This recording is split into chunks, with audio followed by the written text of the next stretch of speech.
Recording in progress. Good to go? Yeah. Okay. Hey, everyone, as you can see, we're in New York, right in front of the Daily Bugle. Right here. Wild.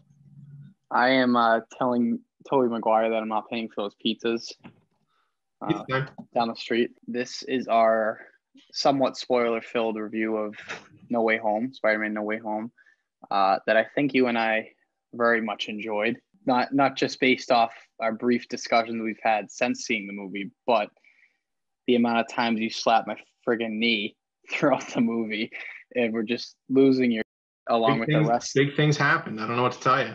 Along with the rest of the theater. My brother being, I think, the main focal point in a lot of different scenes. Yeah, absolutely screaming his head off. But it was just one of those movies. It was, in my opinion, one of the most anticipated, films in a while that I can remember. Probably really since Endgame, if we're being honest, or even Infinity War, you could make that argument. But Endgame had even, I think, that much more anticipation because it was the conclusion of Avengers 3 and all the, previous films building up towards it. Yeah, I think this one was a little bit of a bigger movie. Maybe if we can just insert right here the first opinions that you and I recorded right as the credits were rolling, like our fresh on the mind opinions. So I'll put that in right here. So we're sitting here in the theater. Movie just ended. First impressions, Christian? I'm still trying to collect all my thoughts at the moment. I mean, it was insanely unexpected what happened. I really set my expectations really low for this, and was just really pleasantly surprised. I don't know. I mean, should we spoil what happened? No. We'll get into that later. Yeah. I am absolutely floored. I mean, this was just unreal. Endgame levels of theater excitement at certain points. Oh my God, it was insane. I mean, they were screaming multiple times. Yeah, unbelievable, crazy. Unbelievable. If this is what Marvel keeps going with, I think they're in a good spot. Yeah. I mean, I definitely need to see more of this. We'll see it again. We'll see it again. I have to see it again. I'm gonna see it again. We'll see it again. Kind of, I guess, reviewing my first impressions, trying to get back in that frame of mind I was in. I was just, honestly, the first word I said to you was blown away. I was just shocked, stunned, in every good way possible. I honestly was not expecting it to be that fantastic. And everybody, once you see a movie that is so entertaining like that was, I mean, not to get sidetracked as we always do here, but for example, when we saw Last Jedi, first, right after you and I were oh, that was a good time. That was pretty good. It was enjoyable, visually stunning, entertaining as hell. But kind of as it sunk in, as the days turned into weeks, we kind of were yeah, that wasn't that great actually. But with this movie, there's no way, it was just different. It was different. I was genuinely so ecstatic, and just, I honestly was trying to collect all my thoughts. I think my reaction just stemmed from what I was expecting the movie to be, even though I went into the film trying to set zero expectations, because I find when I do that, I enjoy whatever movie I'm watching better. Again, unless it's a complete shit show and it's just not enjoyable and not good at all. As Zendaya says in the movie, expect disappointment and you'll never be disappointed. Yes. And you know who I kept thinking of every time? That guy on the other side of the screen right there. Every time, that's literally Andrew. That's what he does. I've said that many times, and I try and. But no, it's true. But my God, dude, I just think from not expecting what was in that movie, what we saw, what happened, moments, dialogues, action. I was just, like I said, just completely stunned and just taken away. I can't. I'm still trying to collect something, but I'm sort of just reviewing my first impressions. But I don't think I could have envisioned a better movie. I don't know how else they could have made it to make me love it as much as I did. And I just think it was it a lot of fan service? Yes. But you know what? Time. You know what though? That was so much deserved for people like you and me. Okay. Yeah. here's the difference, right? I remember I was in New Hampshire, North Conway, where I always go, my home away from home. People that know me know that. 2002, Spider-Man first came out. My dad and my mom took us to see it. And like, you know, I don't remember every moment, but I remember seeing it and experiencing it. I'm like, I loved it. And like from the youngest of ages, like Spider-Man was like my first favorite superhero. He was like the first superhero I was exposed to. It just sparked some fandom in me. And then 2 years later, I saw Spider-Man 2 in the same theater. So I can proudly say I am a day one Spider-Man fan.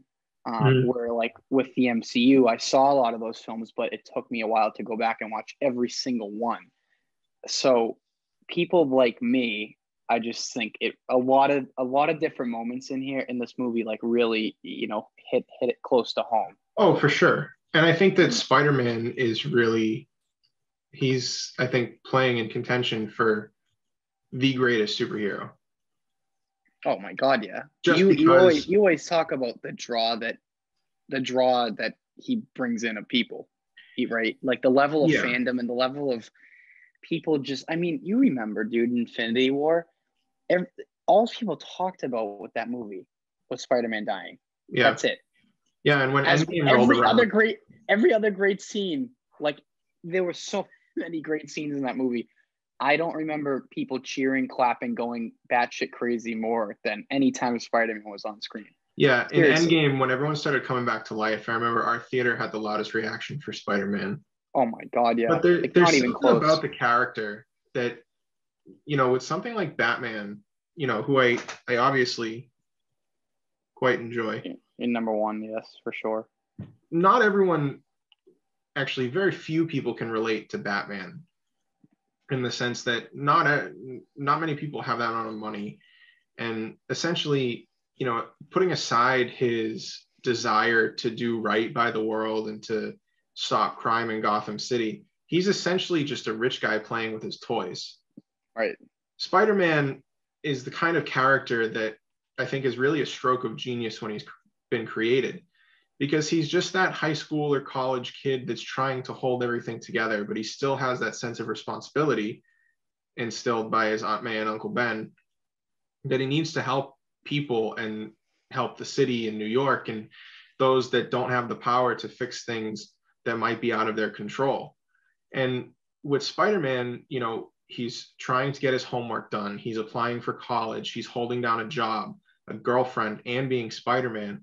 And I think with the exception of Spider-Man, with the exception of being Spider-Man, everyone can relate to at least one of those things. Right. So no matter who you are, 9 times out of 10, you can see yourself in Spider-Man. And I think that's a big part of the draw, and maybe why that I think this movie could honestly, mixed with the Marvel excitement that comes whenever a new Marvel movie comes out, I think this movie can honestly catch Endgame in box office numbers. The only thing that I think that would hold that back is the current climate which we live in, pandemic. It's, you know, it's still unfortunately going on, which iffy. Sucks. But yeah, I personally think if COVID never happened, I mean, this would just eclipse Endgame. Seriously. No question. I legitimately think that. But back to what you were saying, yeah, that's a good point. I think in terms of relatability, there's no superhero, there's no alter ego of that superhero that can match Peter Parker, Spider-Man. Right. There's nobody, right? No way. Who can relate to Batman and Bruce Wayne? Not many. I mean, okay, yes, I'm sure there's people out there that have lost their parents, and maybe that kind of changed them or, shot them out of a cannon into, right? That kind of it transitioned in what's the word I'm looking for? Kind of developed them into the person that they become, which is exactly what Bruce Wayne. That kind of happens with Bruce Wayne from a young age. But I mean, no one's a billionaire, and like you said earlier, just playing with their toys, and you know, is a master martial artist and insanely good hand-to-hand combat, and has like literally everything at his disposal, right? Peter Parker, Spider-Man, like he's like an everyday Joe. Seriously, like he is. Right. And yes, it's somewhat not relatable what happens, how he kind of becomes Spider-Man in a lot of origin stories of Spider-Man, the original origin story, in a lot of the movies, he becomes Spider-Man after Uncle Ben dies because he feels responsible, because he is responsible for his death, right? And that thing that he said to him, with great power comes great responsibility, obviously hits close to home. And he takes that as, well, I now have this great power. I can do much more with it. And from that point on, in a lot of these stories, prime example, the Sam Raimi trilogy with 1 and 2, Peter kind of becomes more Spider-Man centric and not as much Peter Parker focused, right? Yeah. And that's really the whole genius plot and narrative of Spider-Man 2. He's so Spider-Man focused, Peter Parker takes a complete back seat. Right. He gets buried, right? And I think just in simple, layman's terms, right, a lot of people relate to that. Again, not being bitten by a radioactive, genetically modified spider, but there's everybody has this double side of them, right? They have this side that some people see through and know who they really are, and then they have this side that they portray to the public, which they want people to think that's who they really are, right? And on top of that, just holding everything together in a general sense. I mean, Peter Parker is the master of that. Yeah. And, they sort of, so many people are leading double lives when you think of it. And that's the whole genius greatness dilemma that Peter Parker faces, right? It's like, what is the proper ratio? How much am I supposed to be Peter Parker? How much am I supposed to be Spider-Man? And that is just, it's like I said, on so many different levels, you can relate to it in so many different ways. People are like, should I be this outgoing and caring and selfless and project this image that I want people, this is how I want people to look at me and think of me and tell others how I am, but deep down, I'm not really that person. And it puts a strain on people, right? Like, that's not, a lot of people kind of can't truly be themselves because they're afraid to be themselves, because they're afraid of how others will react and how they'll judge them. Right. And that is just such like the brilliance and genius. And I just think the true draw of Spider-Man is how relatable he is. And it doesn't matter if you're male or female. It doesn't matter. Gender really isn't an issue. He's so relatable. He's so likable. Just that kind of his whimsical carelessness kind of outlook and nerdiness. And it's great. There's so much there. There's so much to like. There's so much to work with. And it's just like it. I think it just propels him to the top. Seriously, like he's number one, if not two, on my list, and I think on a lot of people's list. I don't think you'd find. Too. I don't think you'd find a lot of superhero, fans true superhero fans that love it, pay money like you and I do. Kyle, a lot of our other friends go and see all these movies. I think all of them would have Spider-Man, Peter Parker, like top 3. Yeah, and like you said it perfectly. I think that's the genius of Spider-Man. But to bring it back to the movie a little bit, I want to talk about, firstly, the choreography, but I want to make it known that this is probably where we're going to start throwing caution to the wind when it comes to spoilers. Definitely a big spoiler alert. And yeah, so if you haven't seen it, then just like don't listen yet. We're gonna later. I would think we definitely will make it obvious in the video title and or thumbnail, like spoiler discussion. Oh, of course. Because I think it's kind of impossible for us to talk about our real thoughts and feelings and emotions and what we thought about the movie without getting into specifics. I mean, it's kind of impossible. The first thing I have up in my notes here, and one of the first things I noticed, was the choreography of the fighting in the movie. The first time I noticed this was early on when Peter started to fight Dr. Octopus on the bridge. And that's not really like a big spoiler because Dr. Octopus was in like all the trailers. Yeah. So I saw, me being just so intrigued to see this movie. I like a sucker watched so many different clips that kept coming out of that fight. It seemed like it progressively showed more and more online when you looked into it. Yeah. So you more so than me. But yeah, that was such a wow. That was an excellent scene. Yeah. So the part that I really liked, and the part that I was a little weary about, honestly, was in Spider-Man 2, Alfred Molina's octopus arms were practical effects. They were being run by puppeteers around Alfred Molina as he was acting. And I was a little bit cautious when I heard that this movie was coming out and the arms were going to be CGI, because it just wouldn't feel like the same kind of Dr. Octopus. Right. But on the fight in the bridge, when Dr. Octopus and Spider-Man are really going at it, they're not really pulling their punches too much. The CGI arms, I think, really played to the choreography of that fight, because that was just full-on Spider-Man flips and octopus arms flying everywhere. And it was so fast-paced and so well put together. The little tiny details of, one arm swinging one way, the other way, but Peter floating right through the middle. It was just such an incredible feast of the visuals that at that point in the movie, I started to think like, all right, maybe we have something going here. Cause like everyone knows I was so nervous going. I think when the opening credits started, I kept saying to you, like, I'm so nervous because like, I just wanted it to be good. And I know that Marvel's track record hasn't been the best lately, but that part in the bridge was really like started to turn it around for me. You definitely settled down after that. You're like, all right, we have something going here. But yeah, that scene was brilliant. I mean, I watched like sort of a somewhat pretty video breakdown of the trailer, or one of the clips that showed more length of that fight. And the attention to detail, dude, if you watch it, like anyone listening, like look it up. It's brilliant, right? There's like a scene when he's trying to escape from Doc Ock. He literally, Peter's like jumping in the air and he just webs his one of his arms to a car door. And then he's like, oh, like I buy some time to escape. And nope, rips that freaking door off and tries to hit him with it. Then that's when he gets the huge silicone, the cement block, and tries to wipe him and friggin' just knocks out the cars and he slides under it. And then the use of environment was really good too. Oh my God, yeah. Like that shot when he freaking throws the car onto those water barriers, and it's just like you just see the water just splash up going every which direction, and it's like so realistic looking and so authentic. It was so good, and I think that was such a good idea to kind of have that early on the film to, like, I guess, give the audience, for lack of a better term, like a little appetizer of what was to come.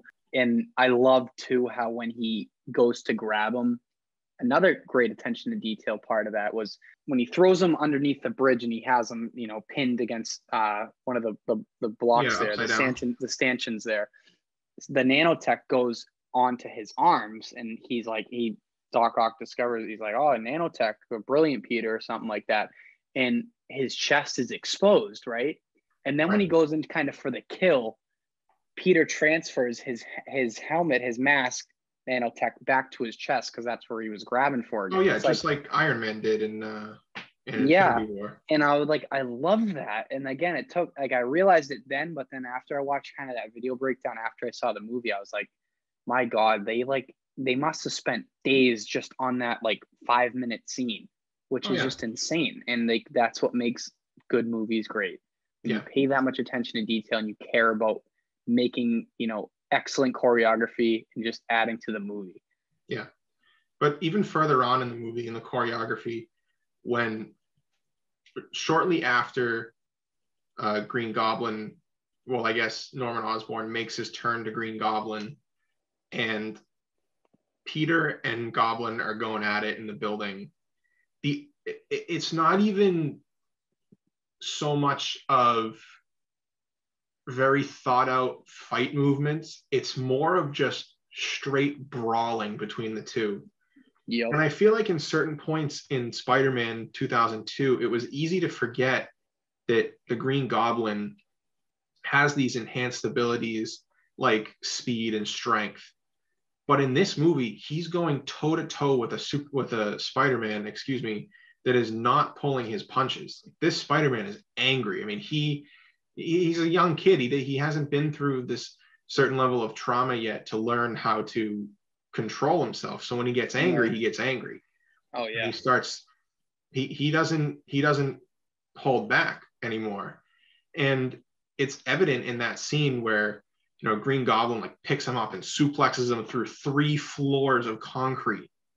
That's a great word. I felt like I was watching a WWE pay-per-view. Exactly. This movie does not let you forget that the Green Goblin is just as strong as Spider-Man. Yeah, that whole scene, just the suspense building, because he's like trying, again, the original kind of, I guess, villain or enemy throughout this isn't any of those 5 guys. It was Doctor Strange, because he doesn't care. He just wants to clean up the timeline, clean up his mess, or or I guess what he thinks is Peter's mess, and send them all back to the point when they came from, when they're like either about to die or they're going to die. And Peter is such a humanitarian. He's like, that's not right. Like it's not their fault they're here. It's our fault. You know, that's how I look at it. I don't think it wasn't Peter's fault. It wasn't solely Peter's fault. It wasn't solely Doctor Strange's fault that it happened. It was both their faults, right? They both agreed to do it. And Doctor Strange, you know, allowed himself to become more distracted. And like you said earlier, he could have just said, all right, I'm going to cancel the spell right now. What do you want, Peter? Tell me. But he didn't. He kept going and going. And they both screwed up, right? So Peter's just trying his damn best, you know, with the leftover Stark tech that he has, to figure out ways to, you know, cure them or decrease their abilities and kind of, or, you know, fix Dr. Connors because he's a lizard, fix Sandman's issue, fix the issue because we get a really angry Doc Ock like right before when he was choking Peter Parker in Spider-Man 2. That's the Doc Ock thing. He doesn't give a shit. He's all, you know, that chip, that nano chip that he put in, the busted one. That's he was just like rampage and like wanted to kill, and he cures that. But then it's like you hear that constant ringing, and that's a spider sense, right?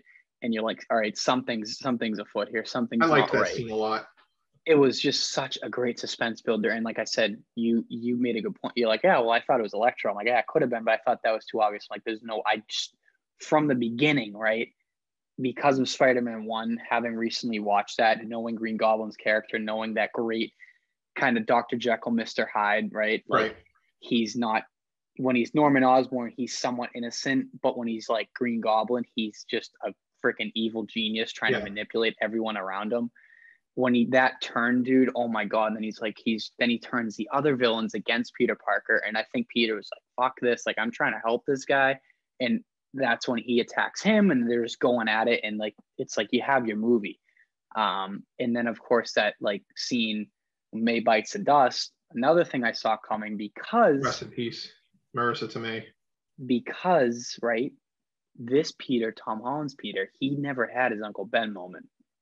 Or at least, well, this was his Uncle Ben moment, right? Which is what you're getting at. You like when I saw him say this movie is not what people expect. It's going to be brutal. It's sad. It's depressing. It's just that's what we said in our last podcast. And what'd you say? You were like, "Good, great. That's what we need." And I'm like, well, "That's what it should be. Exactly what we need." But of course, that was his Uncle Ben moment, right? He thought he was fully responsible. Obviously, he wasn't, but he was definitely a large percentage responsible for that happening. And my God, it's like you see it all coming. Like when the glider's right outside the building, you're like, oh, and it's right behind her. You're like, and then it zooms in and like clearly clips her, and you're like, oh my God. Well, like, to be fair, I thought she was going to get goblin stabbed.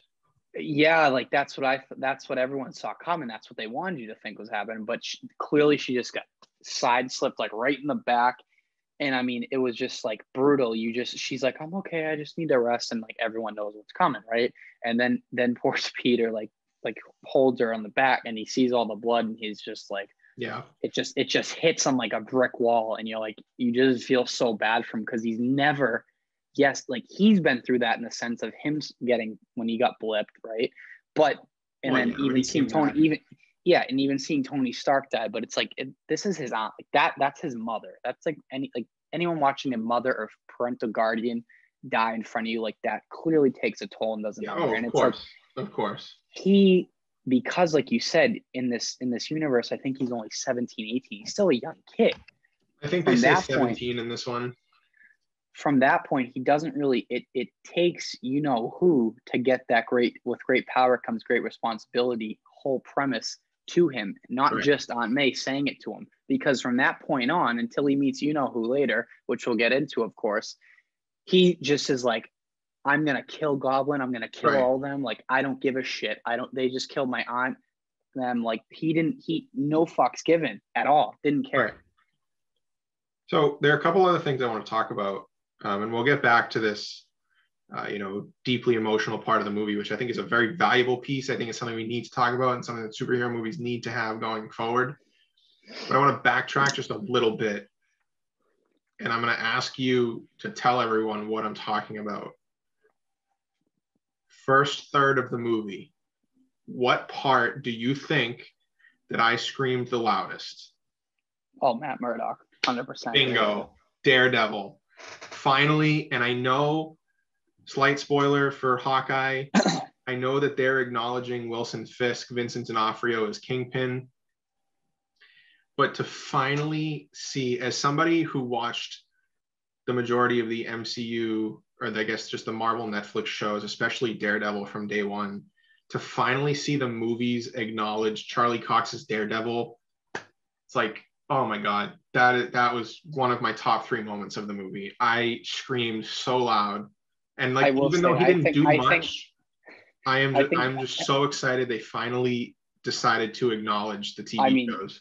But Andrew, let's be honest, you were losing your shit, but nothing compares to Dylan. I mean, oh my God, Dylan, Christian's brother, lost it. And I think he was doing a little bit to be funny, and it really was, believe me. But it was just like, it even hyped up the crowd. But no, like with that scene, I mean, of course I know Daredevil. I know like the Defenders briefly, just from looking up videos. I know their characters, but I haven't watched, all the shows, seen some of them, some episodes, but, was clearly not as invested as you are. But the funny thing was, dude, it took like a half-second frame shot of his cane, and my knee, you freaking immediately. The amount of times you hit my knee that night, like, oh my God. But like right away, you knew it, and then just like lost it, and everyone else did. And it was so great to see him, because again, they can do so much with like that now, introducing those characters and stuff into the MCU. One thing one of my very few gripes to this movie, I wish in a lawyer sense, I get it, Daredevil wouldn't fit in this movie clearly. I wish in a lawyer sense we got to see more of him, because I got that sense after the movie, after that scene, there was other scenes with him that didn't make the cut, right? Yeah. Like there's no way that was just that one scene they shot. Like I wish he was like at the police station or something and had a little bit more of a involvement, because of, who came later in the film, right? They got more than enough screen time and the perfect amount of dedication that they deserve. And I just wish they kind of did the same with Charlie Cox, because clearly the true fans, people that know him, like love him and wanted to see more of him, I'm sure. So I hope that's not the last we see of him. I hope they do more with that now that he's literally in this universe we know. And I think he's like in this universe. He's not in this universe because of the spell. Like I mean the TV shows always were. I mean, there are things in the TV shows that reference the movies, but the movies hadn't referenced the shows, if that makes sense. Right, exactly. But I think that I totally could have seen this movie going for 3 hours. I think that totally would have been warranted. Mm-hmm. I mean, 2.5, fine. But I mean, like, it's a superhero movie, so I get it. You don't have it too long. But the scale of this movie and the excitement level for this movie leading up to it, 100% could have seen 3 hours. Oh my God, yeah. I wish it was. I wanted more. Of course. And speaking of like side characters, secondary characters, I want to talk a little bit about Doctor Strange. And that was, as as we heard in the last podcast episode as well, Doctor Strange and the inclusion of the multiverse was my number one biggest fear for this movie. It was the one thing that was holding me back from saying this movie is going to be great, no question.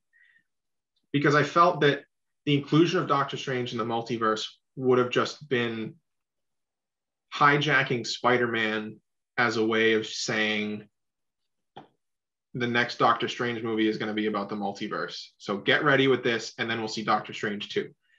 However, I was very pleased and surprised that was not the case for this one. I don't think. No, because he literally like took a back seat in this movie. Right, because when you meet Doctor Strange, he does the spell. He says to Peter, we have to send them back to die. Peter basically traps Doctor Strange in the mirror dimension in the first act of the movie. Which again, visually, like all those, in the same thing with the first Doctor Strange. I mean, such a great sequence. The mirror dimension is beautiful. But Doctor Strange does not get out of the mirror dimension until almost the end of the final fight. Right. Which is fantastic, because you're taking Doctor Strange and you're making him a legitimately secondary character in this movie. You're not taking him out of the game, putting him on the bench, and saying, exactly with a legitimate narrative reason as well. Right. So you're not really doing him dirty because it's not his movie to have that happen to him.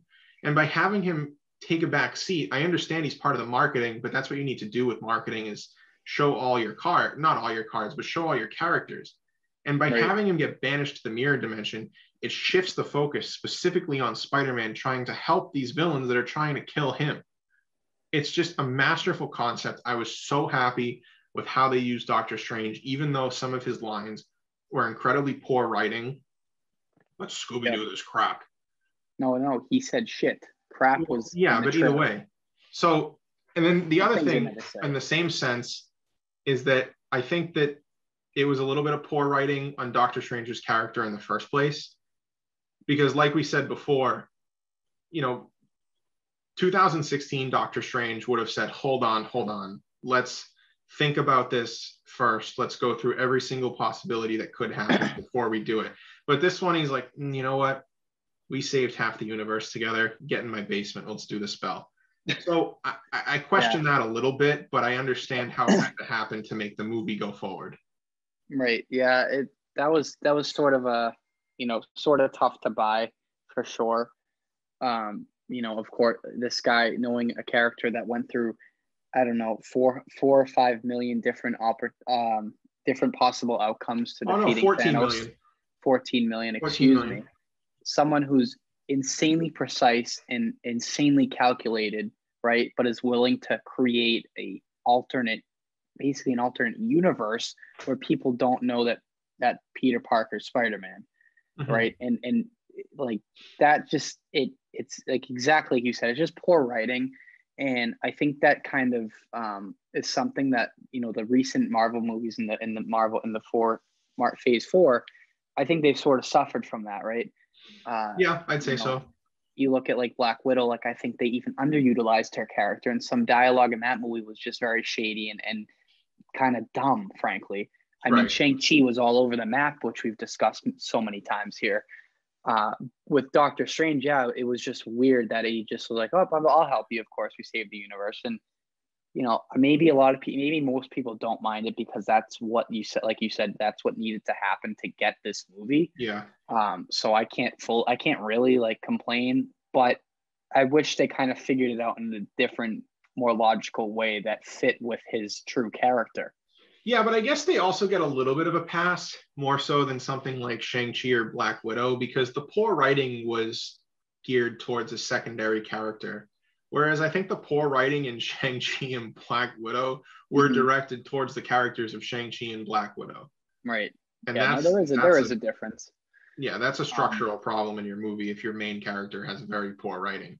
But the writing for like Spider-Man, MJ, Ned, Green Goblin, Doctor Octopus, everything else was like, it was spot on. It was so good. God, yeah. You can't focus too much on that because he literally, at the end of the day, he was what we wanted him to be in this movie, a side character. He took a back seat, rightfully so. He did his job, and that was that. But I was slightly correct in my assumption because the second end credit scene for this movie was literally a trailer for Doctor Strange 2. Yep. Which honestly, I'm fine with how it looks. I mean, the Sam Raimi style of horror is really coming through in that trailer. So if that stays through the majority of the movie, even like a third of the movie, I will be very happy to finally see like a legitimate horror-fueled superhero movie. Because they're two of my greatest loves in life, horror and superheroes. And if you put those together, like how much happier can I possibly be? Right. I mean, and the trifecta will hit if they somehow figure out a way to put Bruce Campbell in the movie. They gotta put Bruce Campbell in Doctor Strange 2. They have to. Yeah. They can't, like Sam Raimi, he can't do a superhero movie without Bruce Campbell. Yeah, no, you definitely can't. But let's say we get to the juicy part of this movie, shall we? I think you know exactly what I'm talking about. Yeah, so my next two notes here are character callbacks, which can be physical acting wise or script wise, and it goes hand in hand with the second one that you get the 3 Spider-Man. You get Toby, Andrew, and Tom all in the same movie. And I mean, I know a lot of people were expecting it based on like set leaks or just general assumptions. But I mean, even I went into this movie thinking that like there's no way that Toby and Andrew aren't in this movie. And I know you were the opposite, but Yep. for me going into it, like no matter how much I was sure that Toby and Andrew were in this movie, it did not stop just the full adrenaline fueled scream that I let out when I first saw Andrew Garfield come through one of the portals. And how that I give credit to when they do the current Marvel comedy right. That whole like 10-minute scene, say, of when they introduce Andrew and Toby, I mean, just fantastic. Yeah. I mean, like, I have no complaints about it. Like Ned and MJ trying to find Peter to reach out to him because, of course, Ned stole, the portal ring. He's got the sling ring going on. And, he kind of said, from a young age, my grandmother said I had like magical powers. I felt tingling sensations in my hand. He was kind of bragging to Doctor Strange. And I love Ned. He's just fantastic. He's a great character.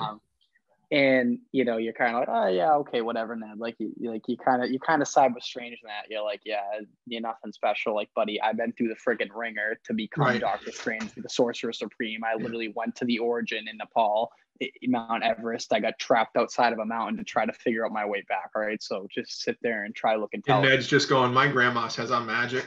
Right. So, but it's just so great. Like he's just like, find Peter Parker, and then it's like. You see like the little blip, and then you see the full blip, and it's like a dark alleyway. And like right away, again, you were like, oh my dude. Because the eyes were too big. There was no way it was Tom Holland. And you see the classic Andrew Garfield big Spider-Man eyes, and at that he's running, I'm like, that's Andrew Garfield. I like how there's this little detail. The portal. And there's this little detail before he jumps through, and they look at him, and they're like, is that Peter? And you just see him go. And then he runs, through the portal. Yeah, and it's just, oh my god, it's amazing. Then it's like, she's trying to like prove you're Spider-Man, prove you're Peter Parker. And he just hops on the ceiling. He's like, is this enough? She's like, crawl across. And his grandmother's like, get the cobweb, and he's crawling across. And it's just like that. Like Andrew Garfield's character is just like so lighthearted, like so funny, but yet like so brilliant too. He's such a great Peter Parker. And I'm sure as we'll get into it a little more here, like how he kind of just stole the show. He really did with like the 3 Spider-Men. And then of course, like Toby's entrance again, it's like you knew it was coming. You kept saying, do it again, Ned, do it again. It's like, find Peter Parker. And then Toby just like walks through so nonchalant, like of course not in his Spider-Man suit, which I thought was like a very funny touch, of course. Right. And he then he's looking at Andrew. He's like, wait, you're not the Peter Parker that's in this universe or something I'm looking for. And they web each other, and then they it's just. Well, the small detail there that I really liked is that Toby actually webs Andrew's web shooters, so he can't shoot webs. Yeah, you're right. And it's like, I didn't even think of that. That's so good. Yeah, it was just, oh my god, like that. The crowd just lost its shit, and like that's something I love. Like that's something like we'll both never forget. Like I think I was almost out of my seat, honestly, when Toby came through his portal. No, you were both times. I mean, I was screaming my head off too. Like everyone was. It was just great, man. Like that. That's just something. There's nothing else. I love. Me. I love sports. I love being like. It's great to be at a live event. But something that means. That is like 20, literally, like when you think of it, like 20 plus years in the making almost, right? This movie, and you just have people along for the ride the entire time and just love Spider-Man, loved it. It's just like that just was such a great payoff, and like something that will, like, I don't think unless something starts tomorrow and then 20 years from now I experience like insane nostalgia again, I don't think that feeling will ever be replicated again. No. Right? Not even like the Endgame scene, dude, when they're all coming out of the portals there. Like that was great. That was 11 years in the making, but this just hit different. And it's really like we're in a current climate where, like, people are only somewhat starting to get back to the movies, right? The cinema industry, the movie theater going experience industry in the whole has taken a major hit, right? Like so many people like aren't going to the movies anymore. They're more than satisfied sitting at their houses streaming the brand new movies, or paying the $20 to get it on their TV because they don't really care about going to the movies. But it's like you and I both know we love we're just movie fanatics, right? That's the whole purpose of this podcast. We love going to the movies. It's an experience for us. It's like our happy place, like Happy Gilmore's like that's what it is. It's really one of our happy places. Yeah. And just being there with all of our friends and stuff and just watching that whole sequence and just like trying not to piss ourselves of laughter or start crying of like joy. I mean, it was just brilliant. And they just, and they knew exactly what they were doing, and it was in great hands. And like, you know, I'm sure that, you know, Raimi had some influence or some say in that scene. I hope they consulted him at least a little bit. Right. And of course, John Watts, the director, I mean, he did the other two Spider-Man movies perfectly. Like he clearly did his homework. He clearly loves the character. Obviously, he's clearly seen all the other Spider-Man movies, every other piece of Spider-Man content out there. I'm sure that insane, even more deeper nerds than you probably like found insanely like specific comic book series that were thrown in this movie. Like, but my God, it's like fan service kind of has a negative connotation, but like it really was warranted in this movie. Fan service with the heart. Yeah, they knew what they were doing and satisfied every single person in that theater, left that movie with the biggest smile on their face. And I mean, I know nowadays nothing else that can replicate that. I know nowadays, like everybody knows the name Marvel because it's like all the movies that you go see, but they don't get enough credit for the right reasons. I mean, they get plenty of credit, don't get me wrong, but when you think about these Marvel movies, like if you really sit down and think about it, they're doing something that has never been done before in cinema and will never be replicated. Nope. I mean, imagine if Marvel Studios announces tomorrow they're shutting down. No problem. I mean, nobody is going to be able to replicate not even just the success of this, but just in general, the scale. I mean, it's just going to fizzle out by the third, fourth movie. Yep. But what Marvel's doing is astounding. And to be around in this like prime time of cinema is just incredible. I think it's just the best. But I want to transition to a good point too. After Toby and Andrew are introduced, you get this like really lighthearted, funny scene where, you know, you're for lack of a better term, you're giddy with excitement, right? Because like, oh my God, Toby and Andrew are on the same screen together. That's when they start looking for Tom Holland's Peter. And they say, where would he go to be alone? They go to the top of the school building. I think it's top of the school. Mm-hmm. And it immediately shifts from this happy, lighthearted scene to this dark and deeply emotional conversation between the five people that are on that rooftop. Yep. And the scene doesn't start with dialogue. The scene starts with a long hug between Ned, MJ, and Peter, because this was immediately, well, more or less immediately after Aunt May croaked. And I gotta say croaked. Yeah. And sorry, it's not funny. Peter, Tom Holland's Peter then gets up and he has this great sort of mini monologue where he has the box that can send everybody back to their own universe. And he says, listen, I'm done. Like, you guys, like, if you kill the bad guys, you kill the bad guys. That's your problem, not mine. No. And you could almost feel like the Tobey Maguire, I missed the part where that's my problem coming out. But you have that great, almost like arrogance from Tom Holland coming out where he says, you know, don't tell me you know what this feels like, because you don't. When he just doesn't realize, I mean, we know as the viewer because we've seen the movies. Right. But we realize that, or you know, Tobey Maguire says, you know, my Uncle Ben died. I hunted down the man who did it. And, you know, he died. I caused his death. And then you have Andrew Garfield just coming out swinging with the acting and, you know, just going through his Gwen Stacy moment. And you're like, I couldn't save her. I became bitter. I stopped pulling my punches. I became angry. And I don't want to see that happen to you. That scene, it is by far one of my favorites in the movie. Oh yeah. That's what everyone I think was waiting for. Right. And besides Aunt May dying and telling, like, those words, you know, with great power comes great responsibility, definitely resonated with Tom Holland with him when she said that to him.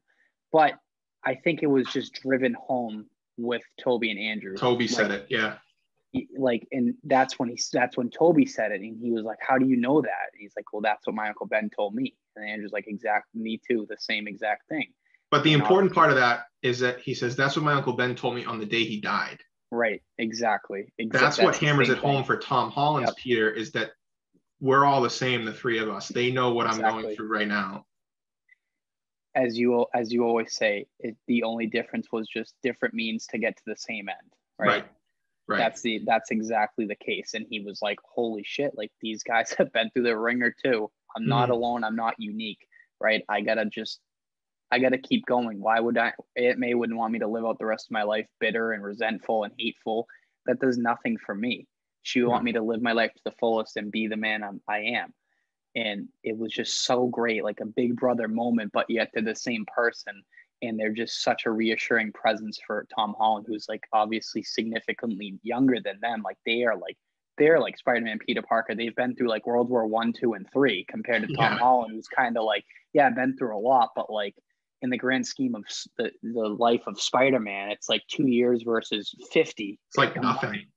So like, he's like, all right, these guys know what they're talking about. And it was just, my God, dude, the chemistry, like just the three of them, they're all the same. They're Peter Parker and Spider-Man, but just the actors, like the acting was just so brilliant. And it was just great. Like the chemistry, between Toby and Andrew, right? Like when they're on that platform and they're kind of just, that's another great scene after that insanely heartfelt moment when they kind of lead to the final fight, Statue of Liberty and stuff. And they're building like the shield that she's going to hold, because in memory of Captain America, of course. And they're all kind of preparing to, kind of a little backstory. Anyone watching at this point knows what happens. But after they were in the lab, getting all the cures for the individual people to cure them. Yeah, they find them out. They create them.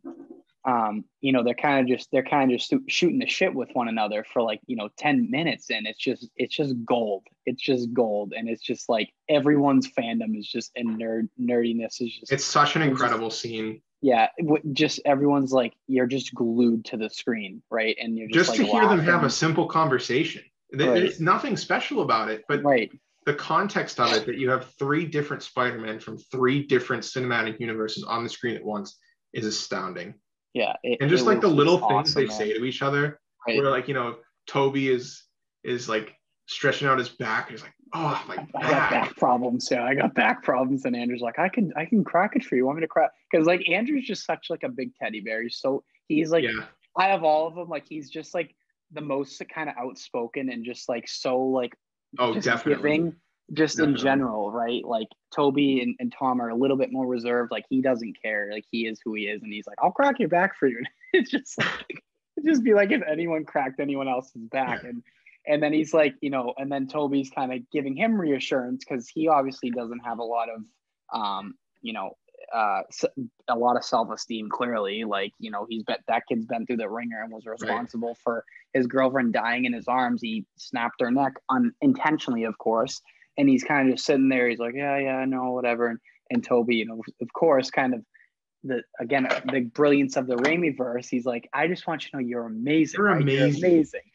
And it's just it like means so many different things, and it's just awesome. Like they all like pick each other up and build off one another, and then of course it just leads to that I don't give a shit motherfucking sexy ass shot of them three on that platform. Oh my God, that was like when they all land and the little lightning bolt comes to light everything up, and the three of them are just like doing little Spider-Man poses on top of the Statue of Liberty. I mean, dude, like everyone in the theater was like basically like screaming. Dude. Everyone's like screaming, clapping, cheering, going batshit crazy. Like, and they started swinging. Oh my God, it's so good. I mean, there's just so much to talk about with this movie. How just unbelievable it was, and not even just from the standpoint of having all three Spider-Men, and it was just such an insanely great, well thought out, well written film. Yeah, I mean, it's not even just like the fact, like you said, exactly. It's not even the fact that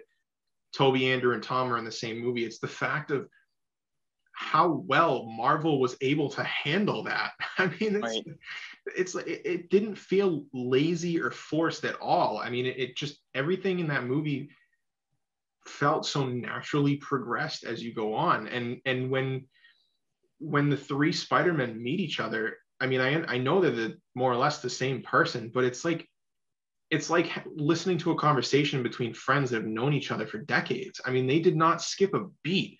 Like when Tom Holland goes, or actually slightly before that scene you mentioned where they're saying that Andrew Garfield is amazing, they're like, yeah, so what kind of Spider-Man adventures have you been on? And Toby's like, oh, well, I fought an alien symbiote from space that fell from a meteor. Yeah.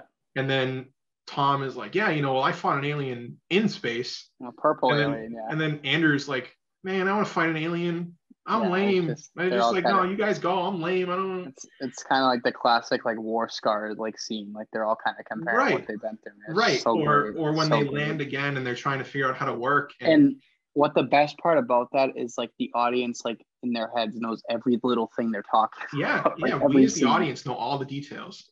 So but it's not even like one of those things like to kind of get somewhat a little sidetracked. It's not like, like the scene in Jaws, right, where Clint's talking about his experience US Indianapolis. Like that's such a visual, you just picture everything in your head. You've never seen that. With this, it's like you know exactly what they're talking about. You see the scene in your head, it just plays in your head. And Mike, it just again speaks to the brilliance and how they knew exactly what they were doing. And I guess kind of to slowly start to kind of wrap things up, like something else we were talking about is where will they go now with like what they've done here, right? Because clearly they're going to see the insane success it does in the box office, like still during a pandemic, like insane numbers, right? They know the attraction that comes with Spider-Man films, right? I don't think it's out of the realm of possibility, dude, to expect to see, Andrew and Toby in some way, shape, or form in another movie. Or like you said, that I would be 120 million% on board with having a Spider-Man 4 for Tobey Maguire and having a Spider-Man 3 with Andrew Garfield, or having a Spider-Verse animated film where they're in it, or having them reappear in a Tom Holland film. Because I just read on my phone earlier that they were in deep talks right now to do like another trilogy with Tom Holland in his college years. Like, the college trilogy, do it, go for it. But I think that the really important aspect of saying this, Kevin Feige, Amy Pascal, anybody at Sony, listen, the important fact of doing... We're sending this to them tomorrow. Yes. It's done. Yes. The important part of doing a Spider-Man 4 with Sam Raimi and Tobey Maguire, or an Amazing Spider-Man 3 with Andrew Garfield, is that they need to progress it in real time. So you need to have an older Tobey and an older Andrew having the knowledge of what they went through in the 616 MCU universe. Yep. And show how, Andrew Garfield is that bitter old Spider-Man that was not pulling his punches, but is now becoming more of like a reformed character because of what he went through.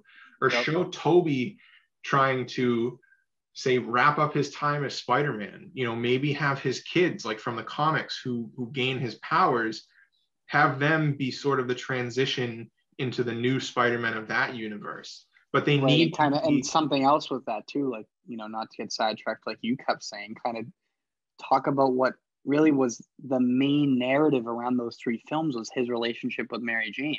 Right. Right. And they just need to be modern time is what I think is the biggest point. Yep. 100% agree. And honestly, I think that even if Sony's name is plastered on it, they'll make tons of money after No Way Home. I mean, dude, they can't ignore the success of this movie. And I mean, I think that Amazing Spider-Man 3, more so than anything, is really going to benefit people's view of Andrew Garfield as Spider-Man, because let's face it, he was a great Spider-Man with not a great script and not a great movie. Exactly. Oh my god. But that's the biggest takeaway. Yep.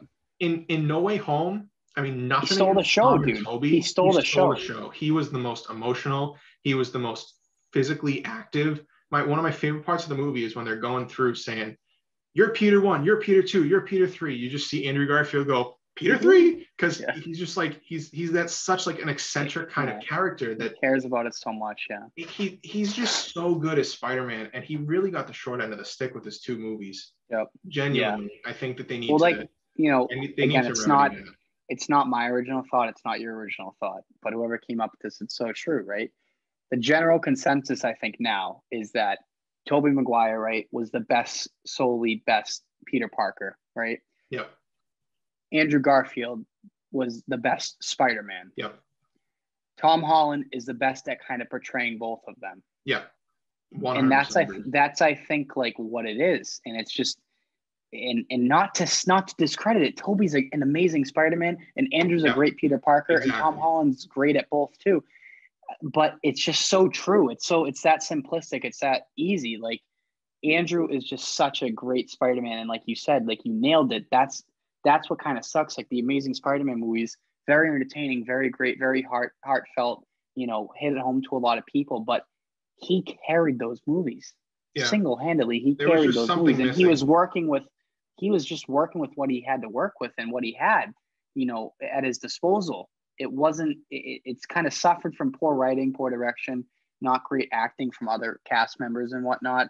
Like the Dean DeHaan in the second one or whatever his name is. Like he just is very kind of cringeworthy. You know, the first one I think I guess more enjoyed than the second one, but yeah, it's just he wasn't even a product of his environment, like because he carried those movies. That's why everyone went back and saw the second one, because he did such an amazing job as a character. And all he talked about was how he paid homage to Tobey Maguire, how he loved him so much growing up. You know, he always wanted to be Peter Parker and Spider-Man.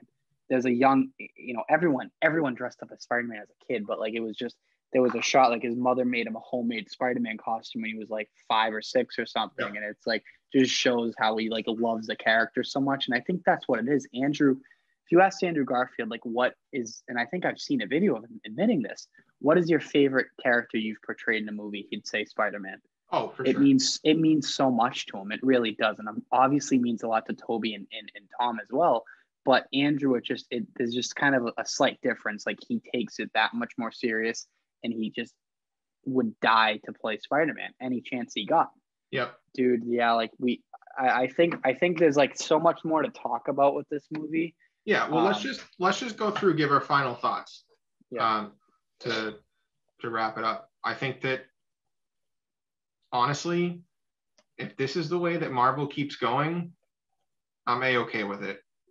I think that this movie was an absolute masterclass portrayal of how to include not only just multiple universes, but just multiple characters, and not degrade any of them, not make any of them feel really more important than others. Because, I mean, to be fair, some villains took the spotlight more than others, like Green Goblin more than Lizard, but still, each one had their moments in whooping any of the Spider-Man.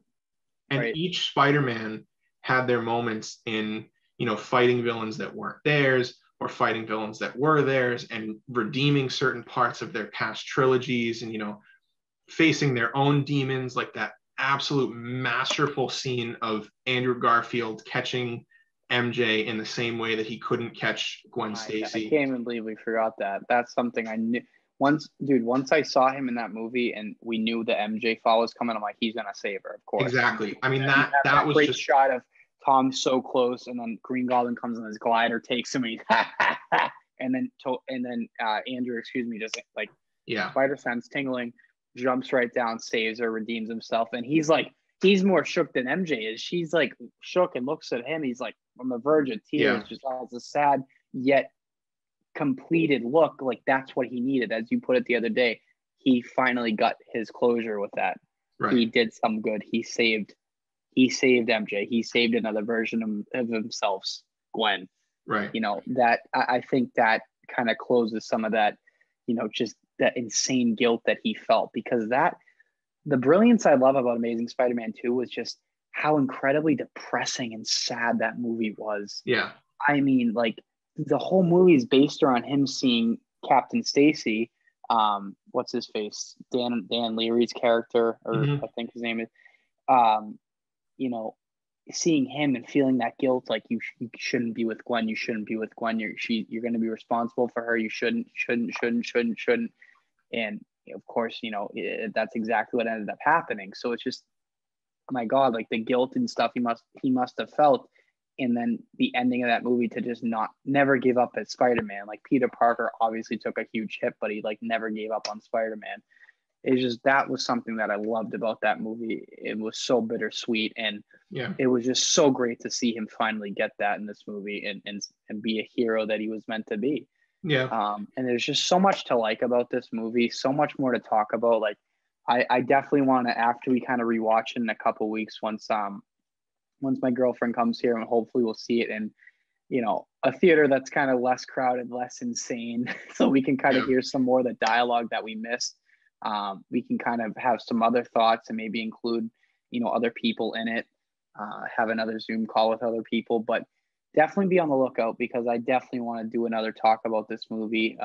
You know, maybe even we're talking about in previous episodes that Andrew and I want to do like a Raimi trilogy video, because we, you know, him, Kyle, and myself, we love those movies, always have, and they definitely deserve to have a video just so you guys can hear our thoughts on that, and other content.